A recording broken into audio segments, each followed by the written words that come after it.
अंकुर मलिक जी। राधे राधे। महाराज जी, अपने मन को किसी भी कठिन स्थिति में शांत कैसे रखा जा सकता है? कृपया मार्गदर्शन। विवेक।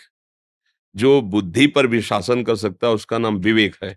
विवेक के द्वारा बुद्धि युक्त होती है तो मन को शासित कर लेती है, मन को अधीन कर लेती है।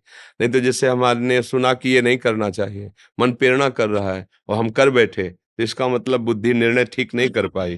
क्यों? क्योंकि उसमें विवेक नहीं है। और विवेक प्राप्त होता है सत्संग से, शास्त्र स्वाध्याय से, भगवान की भक्ति से। बिना विवेक के शासन नहीं कर सकते। मन बहुत बड़ा तूफान है। वो जब अपने रंग में आता है तो किसी को नहीं बख्शता है।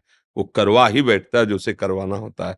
अगर उस पर कोई शासन कर सकता है तो भगवान का कृपा पात्र, जो भजन, शास्त्र स्वाध्याय, सत्संग, पवित्र आचरण, उसमें विवेक हुआ, विचार के द्वारा काट दिया। ऐसा ऐसा ऐसा अंदर ही विचार आया और बाहरी किसी सहयोग की जरूरत नहीं, और शांत हो गया।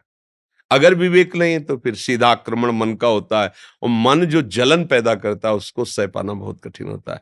बाहर का आप डंडा बर्दाश्त कर सकते हैं, मन का डंडा नहीं। वो जब मारता है तो बड़े बड़े बलवानों को व्याकुल कर देता है। और मन को जो दबा सके उसका नाम विवेक है, बुद्धि नहीं। विवेकवती बुद्धि मन को शासन में ले लेती है। अभी अपने लोगों की दुर्दशा है, विषय ने इंद्री को वश में कर रखा है, इंद्री ने मन को वश में कर रखा है, मन ने बुद्धि को वश में कर रखा है। जो चाहता है वो सब करवा रहा है। और इसका उल्टा होना चाहिए। बुद्धि मन को वश में रखे, मन इंद्रियों को वश में रखे, इंद्रियां विषयों से विरक्त हों।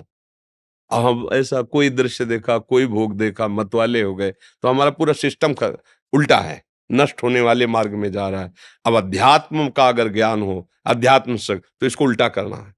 और है ऐसा ही कि बुद्धि शासित मन, मन शासित इंद्रियां, और इंद्रियां निर्विषय, तब वो आनंद का अनुभव होता है। अभी बिल्कुल उल्टा है। छोटा छोटा विषय इंद्रियों को अधीन किए, मना खष्टान इंद्रियाणी प्रकृति स्थानी कर सती। ये प्रकृति हमारे मन को अधीन किए हुए जो चाहता है वो मन हमसे करवा लेता है। इसलिए हमारी दुर्दशा हो रही है।